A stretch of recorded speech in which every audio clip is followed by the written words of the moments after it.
boring? I don't know. The Niners are NFL free agency is fun, man. By the way, is your mic? Sorry, is your camera turned on? Yeah. Why? You're awfully pixelated, my friend. Oh no, that's not a camera issue. Hold on, that's a Wi-Fi issue. Oh no. Well, I guess I'm just dancing solo for you guys right now. I apologize. I don't have the moves I used to have, so I do some things. We keep moving. There we go. Andy's saving my ass. Coming through real quick. I didn't do anything. That's perfect. That's perfect. Okay. Let's get to the show. Cool. Let's get to the show. Presented. Some goons. Presented by Under Armour. And promo code LightYears for $100 match deposit on Prize Picks. Welcome to LightYears. Andy Lou, we are live after the Warriors 99-109 loss to the Dallas Mavericks. And I don't know, man. Like, we can look at this a couple ways. One, no Steph, no Draymond. Sounds like Steph is 100% a go. I won't call 100% a go.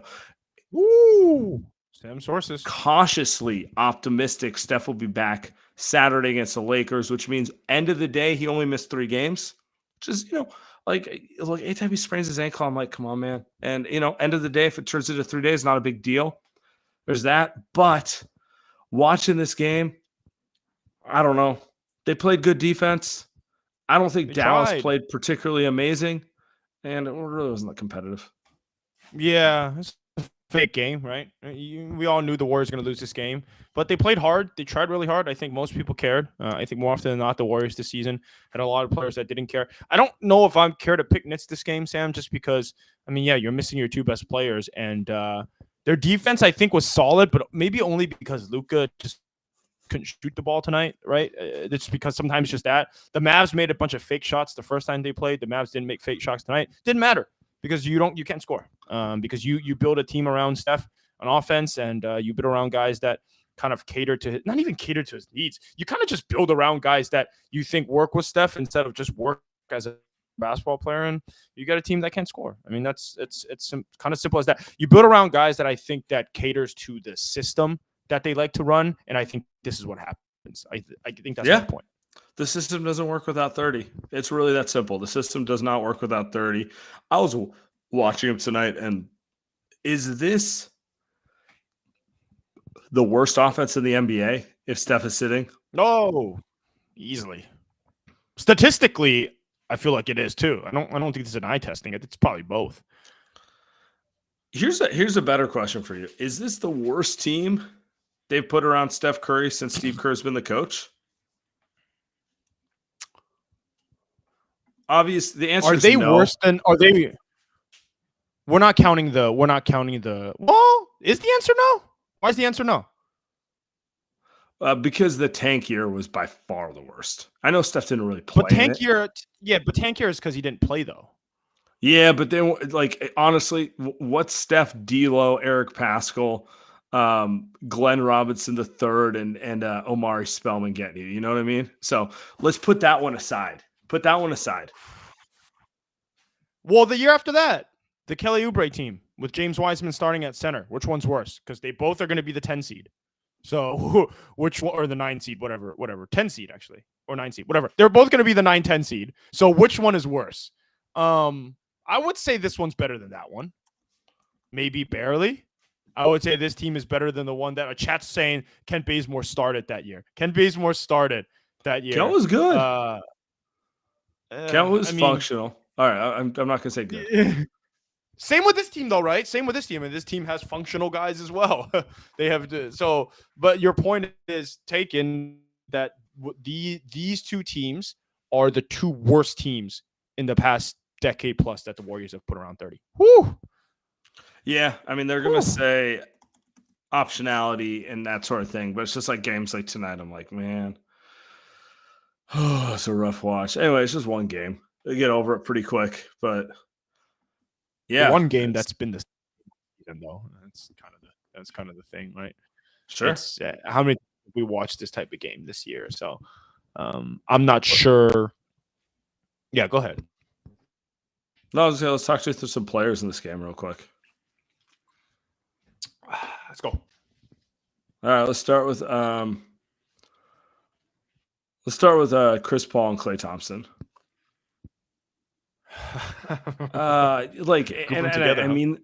I mean that in a positive way, but I pulled the box score here. Neither of them shot the ball well. They looked every bit their age, man.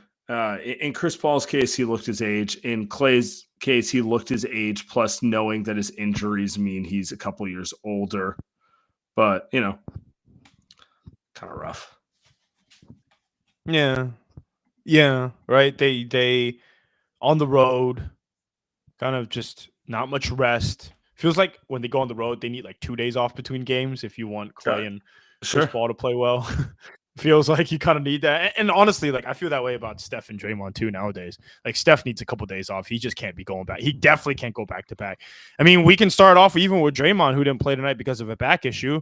That's definitely a hey, I'm old type of thing, right? Just hey, games are moving fast, and I'm just gonna rest up. You brought this up. I'm just gonna rest up before Saturday. I mean, they're done tonight. They're not gonna play Thursday. They're not gonna play Friday. They're gonna play Saturday. Not that I think it matters anymore. Like they're going to be the 10 seed regardless of how many games they win moving forward. But that's probably what they're saying. They're saying, hey, let's just get healthy for Saturday. And it felt like that Paul and Klay, to your point, I can't disagree. Like they tried, but sometimes you just doesn't matter how you try. You know what I'm saying? Luka's young, and he's going to kill you. So. By the way, I just want to be clear. We're going to get to every caller. So if you're asking to speak, we're going to get to you, but give us a few minutes. So, yeah, man. I was going to say, like, let's go through other guys here. It's like, where are you at with Wiggins right now? The box score stuff actually makes him look pretty good because he went 5 for 12, 6 for 6 from the free throw line, which is a goddamn miracle. Makes it 3. So he had 17, 5 rebounds. Like, if you look at the box score, it's like, oh, it's actually not a bad game. But these are the type of games where I think it's pretty obvious. You're paying Klay all that money, but he's coming off injuries, and him being the first option, he can't do it every night. That's fine. Tonight, he's not going to shoot well. He's been playing well for a while. And then so that means that Wiggins is going to have to be the guy to go with Kuminga that has to score 25 points. And it's not even about 25 points. It's about, hey, how can we get you to be more aggressive off the bat? And we didn't see that tonight. Now, all his points were in garbage time, man. Right. And so I think part of it is him, obviously. I think that's the easy way. Like, it's just Wiggins being Wiggins. The second part is like, can they find ways to just get him the ball better? I mean, I don't know. Can they run? Can they get him off screens? Everything's just like an obvious post up for him. Like, is there there's no imagination to get him downhill? Can we get a double pick and roll? Can we get something different? I mean, you don't have Steph. Everything's just okay. Post up the smaller guy. I know. But there's got to be something that's a little different, and they just keep doing the same thing. So, look, man, 80% of this is just him being him, and we've seen this now for a year, for a season and a half. And the other part of it's like, I don't know, Steve Kerr's not really doing anything. Like, he's not – like, is Steve Kerr doing anything on a game-to-game basis, or is he just rolling the ball out and saying, all right, well, let's hope shit works out? And I mean, there was no surprises with this game, right? Not a single surprise. And part of it is just there's nothing the players can do, and there's nothing the coaches can do. So I don't know. Maybe Kerr could have tried something different, or maybe Wiggins try harder. I don't know. Yeah, I don't know. It's been the story with him. I do think the thing that was noticeable at this game was no Steph, no Draymond. It was Kuminga first option night. And say what you want about it, but he's the only one who takes the game over in any capacity. There were positives and negatives with it. He did get downhill really well. 10 free throw attempts. If he gets enough drives, he's gonna get to the line. Like, no one can stay in front of him. No one can stay in front of him at all. At the same time, 6 turnovers. Those turnovers were mostly because everyone knew what was coming. First option, he's not quite skilled enough to do it. So it's like, it's not even a negative thing. It's just kind of like, we've reached a team where, You have Steph Curry, who is one of the 5 to 10 best players who've ever played the game of basketball, still in his prime. And his number 2 option, and this isn't a comment on anything other than the roster construction, is a third-year guy who's age 21, you know? Well, And he is the rightful I second option, by the way, because who else on this team can put that much pressure on defense? Clay can't do it anymore the way he used to. Chris not Paul certainly consistently, can't definitely do it. not consistent. Yeah, like Clay's always gonna be able to shoot the ball, but like the days of like first option Clay are probably gone, right? And that's kind of where we're at with this roster, which is it's kind of a sadder position to be in, right? Where it's just like I don't really want to blame anyone for the reality of this. Like Well, I want to blame the front office, honestly. can I spin it back to you and maybe spin it well, or maybe to a good God, what am I saying? I'm saying I'm trying to spin it in a way that's good moving forward. Is that if you look at Kuminga make these mistakes tonight, I would say they're negatives. Like 27 points, 4 rebounds, 10 free throw attempts, pretty good, made 2 threes, but you can see the lack of, I think, skill around the rim, getting people involved. But actually, I think that's a good thing. I actually think the mistakes that he makes are a good thing because they're going to need him to grow from that. And you watch him make this leap this season, it actually gives you or me a pretty positive, I think, idea that he's going to be able to make that leap next season again. Like, who's to say next season, because right now he's forced to be the second option, he's not going to be able to turn those 6 turnovers into 3 assists, because instead of just going up against Lively, when he should kick the ball out or kick it the other way or take another dribble or take another step, like all this type of stuff that's like the nuance of the game, you'd imagine that he's going to get so much better at that moving forward, because that's what happened with Jordan Poole, is that Jordan Poole is so bad. So I legit have never seen a worse basketball player in my existence in that first year, but they were tanking. He just got all the mistakes out of the way. He figured out the NBA game. And I feel like that's what Kuminga's doing right now as the second option, is just saying like, all right, let's just get all the bad stuff out, like those 6 turnovers. Imagine it getting better. That's kind of like the silver lining for this whole season, is that it's probably 2 guys. It's Kuminga and Podziemski. If they can get Kuminga to make that leap as a scorer and a second option playmaker, great. And then obviously Pod's just kind of out of nowhere being an option for them. So that's my silver lining, Sam. That's my silver lining, man. That's all I got. And I mean, that speaks to like I feel good about Kuminga and Podziemski going into next year, but it's the Wiggins of the world. It's that sort of stuff where I'm just like, they need more from guys who make that kind of money. But anyway, we'll talk about that another time. Let's hit on Podziemski real quick. Yeah, sit on Pods. I thought his defense is actually really good this game, honestly. Yeah, he makes so many anticipation plays. And then on the flip side, when he's bad, he makes so many plays where he gambles thinking he's anticipating stuff. And I think when you're 20, it's okay. It's one of those things where if in 3 to 4 years he hasn't figured out the moment when to jump versus when to not jump, and then it turns into like an overhelp situation, then we got a problem. But right now, I think it's kind of a positive in general. The passing is obviously his best attribute. Like, he just has vision. He can see what's going on. And he did hit a couple shots, but end of the day, 4 of 12 is 4 of 12, right? Like, he's I think he has touch. I really do think he has touch. But you can have all the touch in the world. It has to translate into some sort of efficient scoring over time. And year one's not the year I'm going to harp on that, but like that's going to be the thing that determines if he's actually a 30-minute player or he gets turned into a 10-minute off the bench energy guy. Yeah, 10 minutes rough. Yeah, I'd say, yeah, right. TJ McConnell is, I think, like a classic. Pushes the ball, plays really in-your-face defense, can make a shot here or there like that. That's probably a white guy. Probably a comp for him if that's his floor player type of guy. I'd probably say that's if like he never figures out scoring in any capacity, right? Yeah, I would say he's better than that. I don't know how good he's gonna be, but I you know what I find funny. And we'll have the callers. I'll have the goons on later, and I'm sure they'll bring stuff up with Podziemski. I find the 3 lightning rods of the season with the Warriors, the 3 lightning rods. It's always Steve Kerr because it's very easy. It's Andrew Wiggins. He's having a terrible year. And then number 3 is Podziemski. It's hilarious. I love it. I think it's a good thing. I think he's been good this season. But it's too much. It's too much to bench Podziemski. I think you're right on everything outside of I don't actually know if he can he shoots the ball a lot and he gets a lot of assists, which tells me that is extremely high usage. And I don't know if 28 minutes of Podziemski being high usage is good for anybody. And so, especially not this as a team, rookie, the fact that they have, yeah. Well, the fact that they have to do that is just not a good thing, right? And it's obvious. And so maybe next year it'll be better for them. But man, it's a lot of Podziemski. It's a lot, and I don't know. It's the same with Kuminga.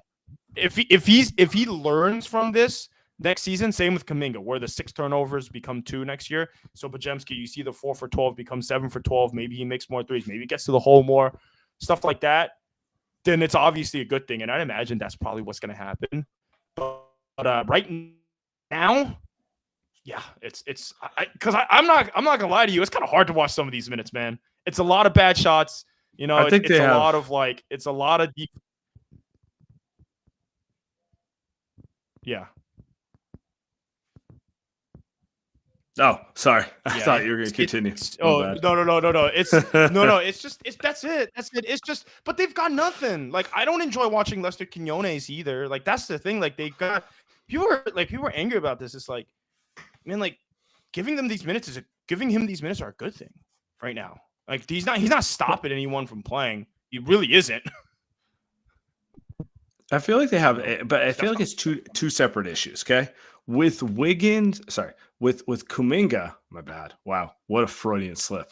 With Kuminga, it's about playing harder and smarter on a consistent basis. There's this game wasn't the game, but there's so many games he comes out with like half-ass effort and then takes over later, right? And it's like, dude, you're the best athlete on the floor. You shouldn't be doing that, that sort of thing, right? With Podziemski, honestly, I don't have any issues with the effort he plays with.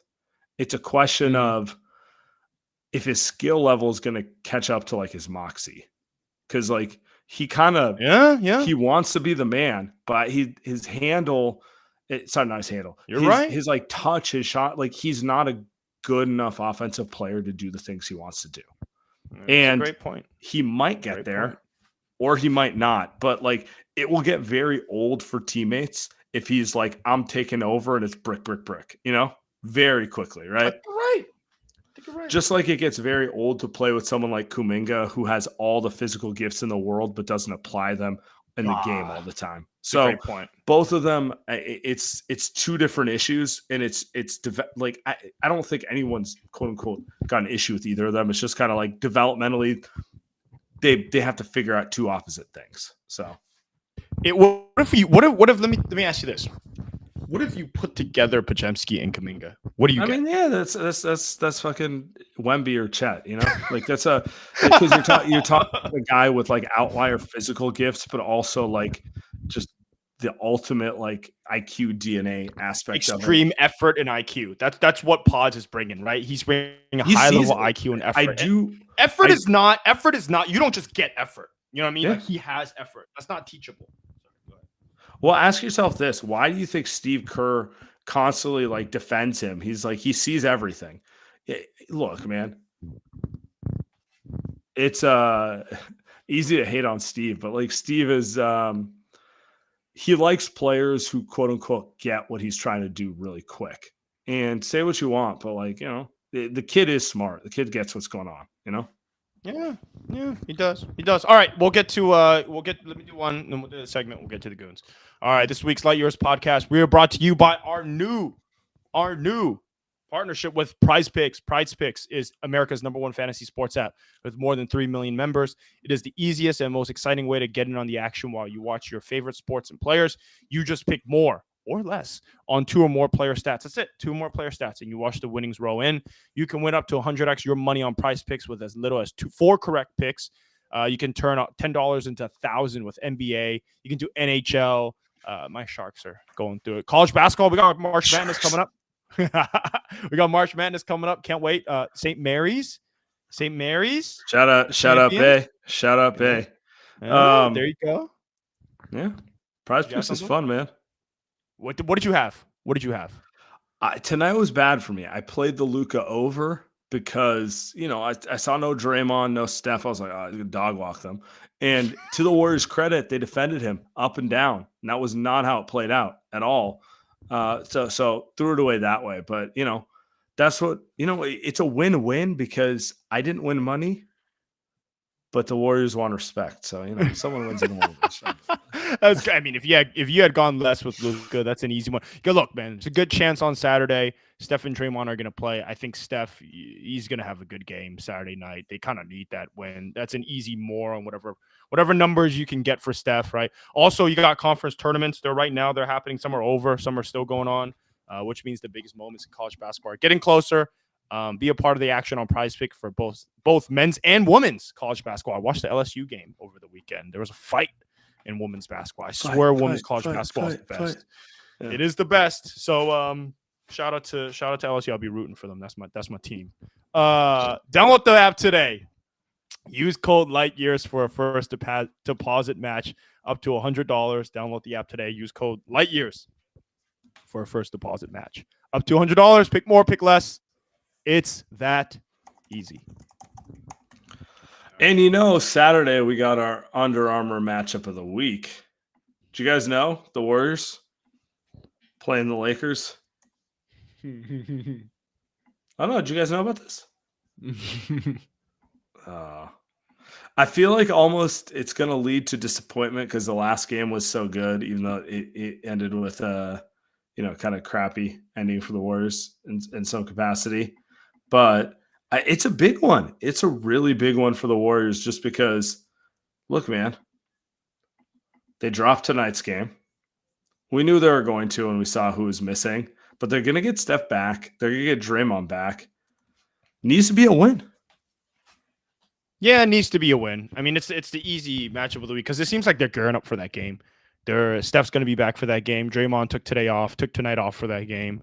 You're right. The last game was incredible. Draymond was completely locked in.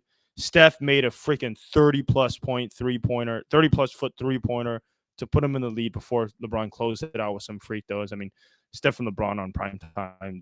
It's the gift that keeps on giving to the NBA, to the fans, to Adam Silver, to all of us. So it's easy game of the week. I mean, shoot, it's the Under Armour game of the month, game of the season. I can't wait. I need it. We need it. This is all Adam got. Nothing else matters. Let's be honest. True. It's a big one. The Warriors need it. I mean, it's play-in preview. Unfortunately, like these dudes are gonna play a few more times this season. We're gonna see them in the regular season a couple times. We see them in the play-in a couple. That's where we're at right now. So big game. That's why it's the Under Armour game of the week. There we go. All right, we get some callers. We got a live line coming through. Could bring people in. Goons. Let's go.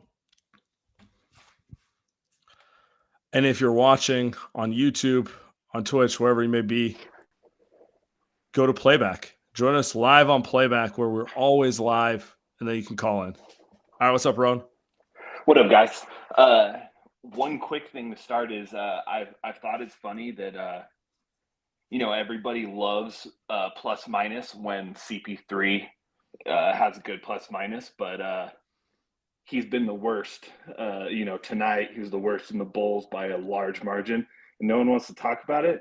So I think I just need to start some sort of account and just spam bad Chris Paul numbers because I'm ready for some much more slander, especially when he makes $3 million more than DeMar DeRozan. But anyway, I've been wanting to call for a minute because everybody was having a lot of dumb debates, like front office coaching, and there's a lot of valid points, a lot of dumb points. But I was surprised that no one walks through anything logically. And I just wanted to take 1 second to talk about the front office and what they did since Mike D took over. Oh, let's hear it. He takes I just want to like frame it for everybody properly. He takes the reins after we lose in the playoffs, and there were two extremely obvious needs that the Warriors had. Everyone in the fucking world knew it, from the big boys like Bill Simmons to the most casual fan at home, and that is we needed a second scoring threat next to Steph, and we needed size. We're too small. Those are the two needs. And I just want you to, and like everyone knows it, and I just want you to think about those two things as we just walk through logically what they did next. They get the reins. They then trade Poole, PBJ, Rollins, a first-round pick, a second-round pick, and cash considerations. It's a fake first-round pick, to be clear. Yeah, it's still a first-round pick, and it's a fake one. Yeah, but it was a fake one we could have used on somebody else, so it counts. And but that was for Chris Paul, somebody who did not answer either, was not like a solution for those two problems. Not a second scoring threat next to Steph, tiny. And then it was like, all right, let's go to the draft. And I like our rookies, so this is not really like shit talking the rookies, but you got to look through this lens. We then drafted an undersized, unathletic guard, and then drafted an He's undersized. 6'4", bro. He's not that undersized. But he looks pretty fucking small out there when he can't get a layup over anybody. We saw him get blocked like 6 times. Yeah, rebounds are the power forward. Yeah, sometimes. Kind of love this call. Keep going. We're not slandering Pods' size until we get some wings who can out-rebound him. Yeah, but it's still the framing of it. Small, unathletic guard, and then an undersized center who can't shoot and can't play next to Draymond and can't play next to Draymond and Kuminga. Someone I like too, but he's 6'8", and like, as much as I love him, he looks like a baby next to Daniel Gafford, who looks like fucking Bill Russell out there next to him. It's like horrifying. So my point is like, what, like that makes cool, great. That doesn't answer either of the needs we had. And then there's like a few spots left, and they're like, all right, what are we going to get? Come on, let's see it. Come on, Mikey D. And what do? The big one is Saric, somebody who is like maybe going to be a Bielitsa for us. Someone who's technically 6'10", but is like known for being an atrocious defender and not being able to use his size. So there's that. And then fun fact: like, hey, the Saric Victory Lap podcast was one of the 5 most listened to podcasts in Light Years history. Oh, I listened. Six digits. 6. Oh, I listened to that. I believe it. It should have been 7 because we were all praying. We were all praying that he could maybe do something, but we all knew what was going to happen. He wasn't. But then the worst part is they were like, all right, there's a couple spots left. What do we do? Hey, should we try to fill one of these needs? Maybe get a spark scorer? Should we get like just a big guy to throw out there for a few minutes? And then they were like, no, fuck it. Let's get Corey Joseph and Jerome Robinson. 2 small, horrible guards that honestly shouldn't be in the NBA. And he isn't. That's what they've done. Turnover rates down, though. Turnover rates down. That's the end of it. Go ahead. Wrap it up, bro. Wrap it up. What we got? Yeah, so my point is, so then we just finished this year. We're going to finish this year. Oh, I should have mentioned. It's not about the wins and the losses. It's about the vibes. Doesn't everyone feel good right now, guys? We're all tied fun to fun. Doesn't everyone feel good about this team right now? Yeah, we're all having fun. I'm fun raging all the time. But the thing is, I forgot to mention the most important part about that trade, besides the fact that it was cool, 2 young players, a first and a second, and cash. It was also a wasted Steph Curry year. And so we just lit another Steph year on fire. And so they're like, oh, optionality. I'm like, my ass. There's no optionality. It's like, I don't know. I just like my faith in like what they will do is basically like 1% good. And I don't want to talk about coaching because then I'll jump off the balcony tonight. So I'm just going to pass it back to you guys and go crazy. That was perfect, Ron. Thank you for I missed the goons. I felt like we've done a couple pods here without the goons, and that was perfect. You know, as you're going through it, Sam and I brought up on the last show, the problem with this team is they got a lot of one-way guys, right?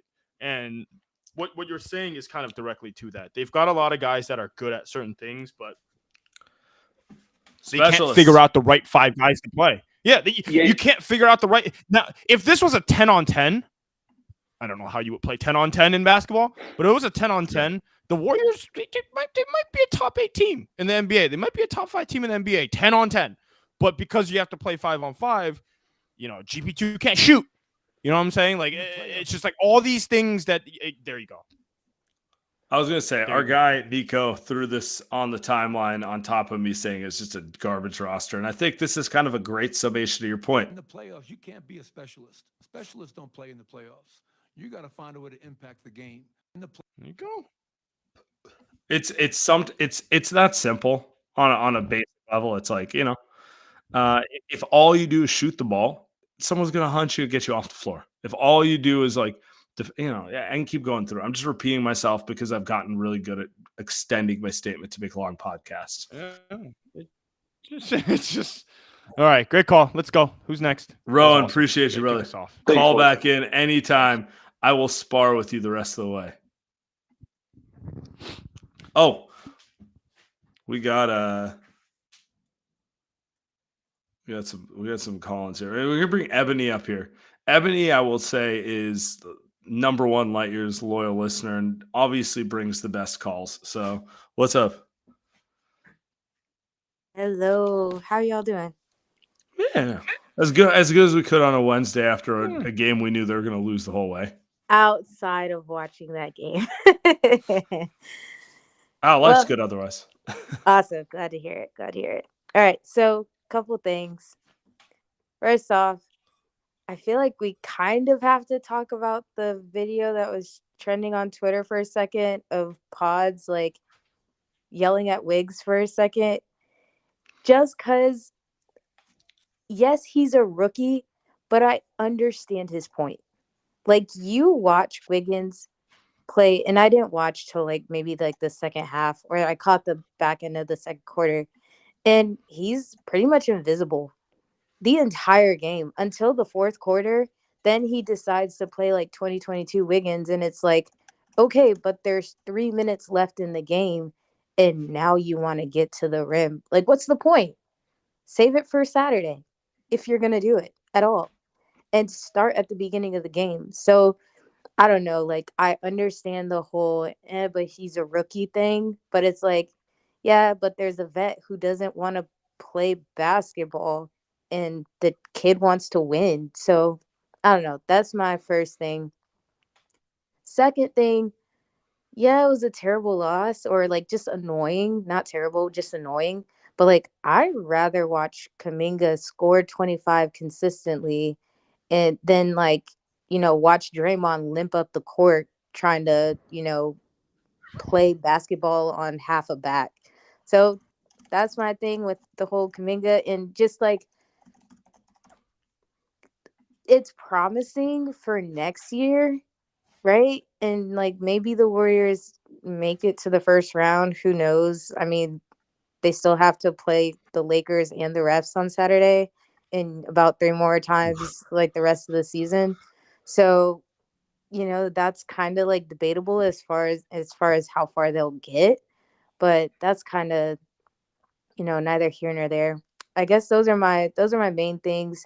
But yeah, what are your thoughts on any of that? I agree We'll with you. touch on the Pods Wiggs one. That's probably the one. You want me? No, you can take it. No, I was saying dude, I felt like that thing blew up on Warriors Twitter for a minute. I mean, my friends were like, yo, what is going on? That was like a big thing, man. There's this is why the team stinks, so there's tension in the locker room. Tension in the locker room. Drama. I got to take for this. Sam. Here's my take on the Pods Kuminga thing. This is why Wiggins. The government is correct. Sorry. Let me take it back. This is my take on the Pods Wiggins thing. I have a Kuminga take afterwards. This is my take on the Pods Wiggins thing. This is why TikTok is right to be banned. I'm tired of teenagers clipping things out of context and trying to make it a thing that it's not. That's what happened there. I don't buy any of this. I don't buy that there's drama. You guys are surprised that Podziemski is bombastic. Like, everything about him says he's kind of like the rah, go get him guy. Yeah, it's awesome when it works. He probably can annoy teammates too when he does that too. Well, he's None of that also is like the Gen Zer of the whole team, if you think about it. Like he's like the Gen Z kid of the team. Like he's only 20. He was born like yesterday. And he probably is on TikTok and cut the video himself. But anyways. Sure. Like I don't disagree with you, but I'm just saying, like it's here's the only point I will make. Okay.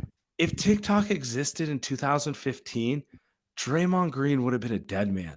Like, do you know how many times I've seen that dude light up Klay Thompson, light up like guys who are better than him? That is true. Whoever. Dude, that is true. Don't cut up a competitive basketball player in like a small moment and be like, oh, is there tension here? It's like, bro, if they're not fighting, that means they don't care. You know what teams never have like moments where they're arguing? The Washington Wizards and the Detroit Pistons. That's what that They're is. having a great time. The Wizards are having a great time. They are having a great time. I think the one Draymond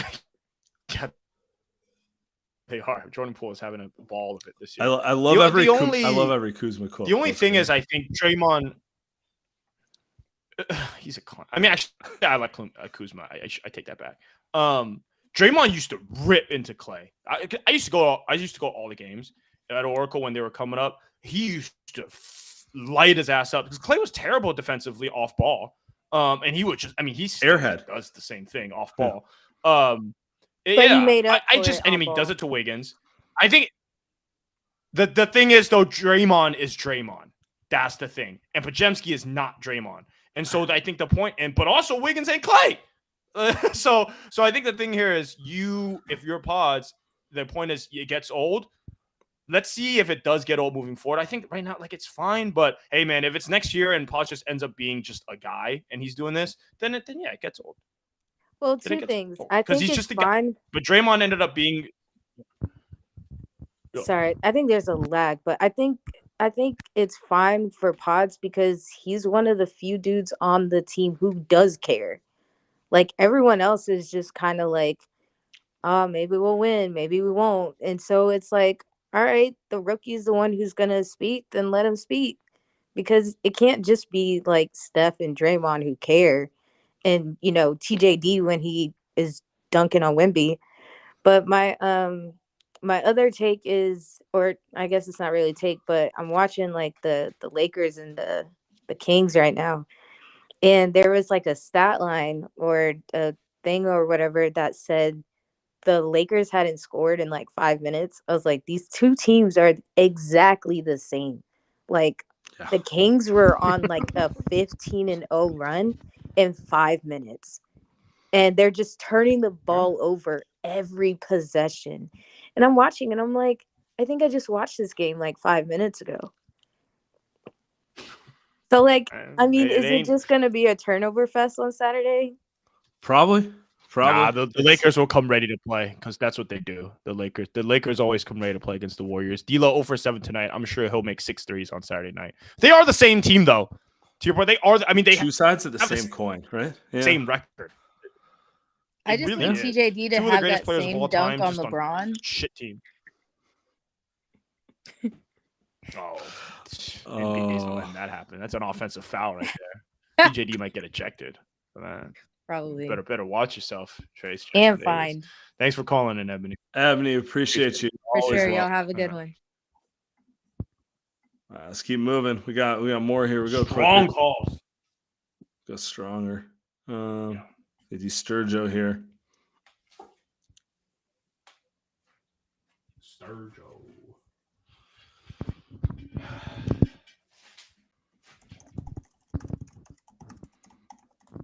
Can you hear me? Yeah, what's up, man? All right, so I'm watching Kuminga shoot threes off the backboard. I'm watching Klay not be able to dribble with his eyes up. And you know what I'm thinking? I'm thinking we need a pure hooper. We need to hire Ball Don't Stop. My guy. Get Dion Waiters. Get all the pure hoopers. Robert Dillingham, Cam Thomas, bring them all in here. Robert Dillingham. Where did Dillingham come from? Dillingham like really is like the true hooper is like the chosen one. Like he's the one. No, is that what he is? Is he a pure hooper? So that means I won't enjoy watching him then. Good to know. You're gonna go both ways on him, and then you're gonna be out at the end of the day. You're gonna be a Reed Shepherd guy. I know you. Yes, you know me. Yo, keep. But I'm listening to 95.7 though, and keep going, Sergio. The way people over 50 talk about Kuminga is really crazy. Like, I think it's because he does kind of play like a guy from the 80s, like a Dominic Dixon's Clyde Drexler, but he's not playing against plumbers anymore. You know what I'm saying? Like, right. Being able to win off the first step's not enough anymore. That's right. I agree with you. You talk to like your dad's friends, they're just like, oh, this kind of player. It's like, bro, there's gonna be help, and he has to make a decision beyond that. This isn't 1987 where like Andy Lou's playing center for 18 of the teams in the NBA. You know? Yeah. No, and also guys, it's a switchability, and you can't just post them up. Guys are gonna help. And it's not to say he can be a good player, but I do think people tend to exaggerate where his ceiling is sometimes, because the reality is, I mean, if he hasn't figured out his jump shot by now, it probably is never going to be a real threat, and that does kind of put a cap on how good you can be. No, I agree with you. It's two things matter to Kuminga's development. It's his ability to shoot the ball or his ability to make an on-ball decision maker. I agree with you. It's unlikely he's going to turn into Paul George as a shooter. If it was going to happen, it would happen now. So it really comes back to, can he open up his passing the way like guys like Jimmy Butler and Pascal Siakam did over the years? That's a fair point. And that's like Siakam's a good comp. That makes a lot of sense. It's just it's gonna be interesting how that goes, because he's clearly good. He clearly does certain things that helps your team, but also he can be kind of a clunky fit in certain situations too. So, but whatever. I mean, it's better than the last fucking lottery pick they took before him. So. Oh God, yeah. No. Another god of the over 50-year-old Warriors fan demographic. Oh, I forgot about that. All right, man. Appreciate you. We can keep moving. All right. Good stuff, brother. Yeah. 95.7. I should have asked him who was the host. Sounds like a Steiny and Guru type of caller. You know how it goes. Walking Dead still happening? I'm looking at the comments right now. How many seasons? I was watching The Walking Dead in like middle school, man. What do we got up right now? Megan's up. Yeah. Is she? She might be having some difficulties. We're going to move forward. Megan, call back in.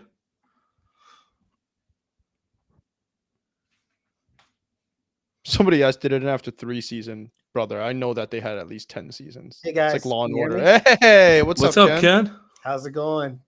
No. Oh, that was tough. Yeah. There's been some good calls tonight. It's got me thinking about guys like Rondé Hollis Jefferson, the new Kobe. I wish he was the number 15 guy on the bench. We could have used him tonight. Someone. You guys are Niners fans, right? Of course. Yep. You remember when? I am. You remember when? I might not remember this. When Pete Carroll and John Schneider started out on the Seahawks, like their first couple of years, they were terrible. But they just auditioned players. They just turned them over. Like every 3 or 4 weeks, there was a new guy on their roster, 2 or 3. And I just feel like they're getting the 10th seed this season, no matter what. That is done. And this is not a championship team. If they make it out of the play-in, hallelujah. I mean, like, let's face it. It would be pretty sweet if the first game they played, they eliminated LeBron from the play-in. That would be, this was a good season. You know what I mean? But should we reframe expectations? If the Warriors can eliminate the Lakers and the Suns from the play, Would that not be, Andy, would that not be the number, like you get rid of LeBron and the Lakers, and then you send KD home? Championship. You know what? Get swept by the Nuggets. I don't even care. I don't even care. And then Jokic drops 40 on you for 4 that'd be some good vibes. It doesn't even matter. Draymond won't even show up to the first round. I honestly, I won't even show up. I'm calling it a champion. That's number 5, baby. That's the 5th one. But the Steph window, it remains open this year, maybe next year, maybe 2 years. And they got to do everything they can between now and then to have a real team. They gotta keep playing Trace. Let's get Gui out on the floor. They're going to be the number 10 seed or the number 9 seed or maybe the number 8 seed. It doesn't matter. They're going to make the play-in no matter who they play. So play the other guys. We don't need. I like Podziemski. But we don't need 35 minutes a night from him the rest of the season. He's worn out right now. Play him 25 minutes a night. Let's play Moody 20 minutes a night. Get Gui out there, get Lester out there. See what you got with everyone on the roster. Use the last spot. Find another guy. They've only got 1 draft pick this offseason. Just do everything they can to prepare for next year. That's what I want to see. Yeah. That would be interesting. Appreciate you, Ken. I like that. So that's what we're doing. We're doing development first. See, Luis Matos should be the starting right fielder coming into the season. That's what I've been saying. If you're the Giants, what the fuck's the point in watching Yaz and Conforto? What is the point, guys? It really is. Like, what are we doing? Yeah. All right. Sorry. Abdullah, what's up, man? Hey guys, I just want to say this is the first time I've called in. I discovered you guys here after I moved to New York City. So as brutal as it's been to be a Warriors fan this season, it's even worse staying up until like 2:30 in the morning to watch news against the Lakers in like triple overtime. Nice.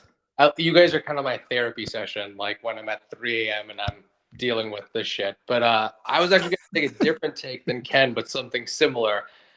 I think they are probably locked into like 10 or 9. And if you're like the coaching staff and you're like, we're probably going to play the Lakers.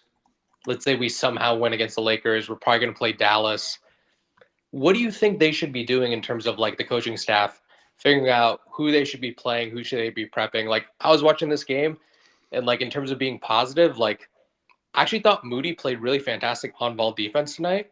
Like I was pretty happy with how he looked when he got switched on to Luka a couple times. And it made me think like, GP2, maybe you got to ease back his minutes, like going into the end of the season. Like he's fragile anyway. Like just play him a handful of minutes and play Moody more because you don't want him to get banged up before the playoffs anyway or playing. And then the thing with Kuminga, like if we're going to play Anthony Davis and Daniel Gafford, like he's going to get like 6 shots blocked a game. Like the guy needs to like work more on that 6 to 8 foot pull up, like weeks. Like just knowing those matchups, I'm like, hey, you're really great at driving to the basket, but like based off of the matchups we're probably facing in the plan, like you got to work on this shot the last couple games of the season. Like, is there anything else that you guys think that they should be focusing on to get ready for probably those matchups? Ooh. So the Moody one's interesting. I think, the Moody one's interesting because the only people that I think Moody you're worried about defensively is just him guarding the quick guys, but nobody can guard the quick guys. So it's like, are they playing De'Aaron Fox in the playing game? Then yeah, that's hard for him. So I think that one's interesting. We always agree on most Moody playing more. The Kuminga second level scoring stuff is always huge because Gafford had 7 blocks today. Honestly, should have been like 3 if they had just stopped shooting into his arm. But that's Kuminga's game, right? He goes into people. I think the other thing that's important is they do got to figure out is can TJD actually play? The kid's 24.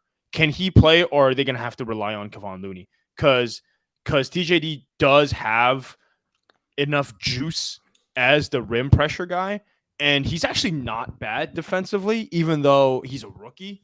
I think he gets their help side pretty strong.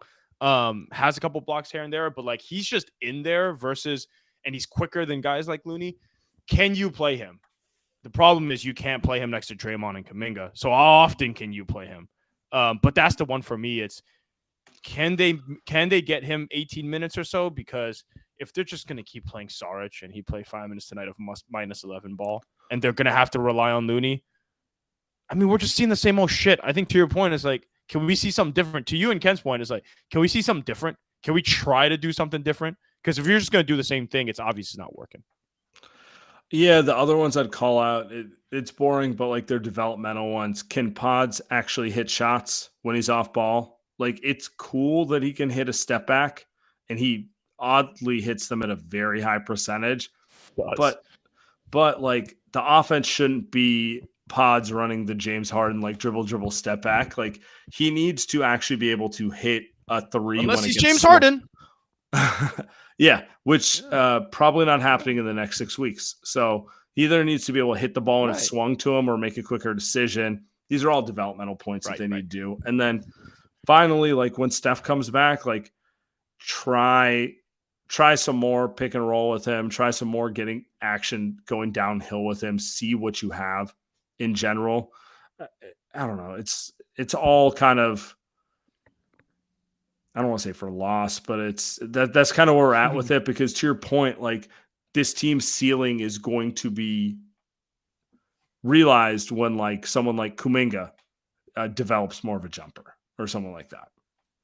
Yeah, I think the one thing is like, aside from just being a fan and wanting to see them get into the playoffs, like sure, I also just worry that if we just get like killed by the Lakers in a play-in game, like in the offseason when we're trying to make moves or whatever. I don't know if it was true or not that Siakam didn't want to come here in a trade or wasn't willing to sign. Like, there's a little part of me that wants me to see them do something aside from just that. So like worried about, hey, if we look wash, is that going to impact our ability to like get a guy? Oh, I think about that too, because like any move they make is probably going to have to come through the trade market, and the way you play, the way players look impacts that. Like if you want to make a big home run trade, Moses Moody needs to look like an actual player. No one's pining to come to the Warriors if they look washed, limping to the finish line with young guys who suck, you know? So I do agree with you. And that's kind of part of the reason we've been kind of venting about like the whole, like kick it down the can to figure it out thing. Like there are costs that come with that down the line. Yeah. Appreciate you guys. Thanks. Have a good one, man. Get some sleep. Yeah, definitely get some sleep. All right. What a legend. I think we end it there. Appreciate everyone calling.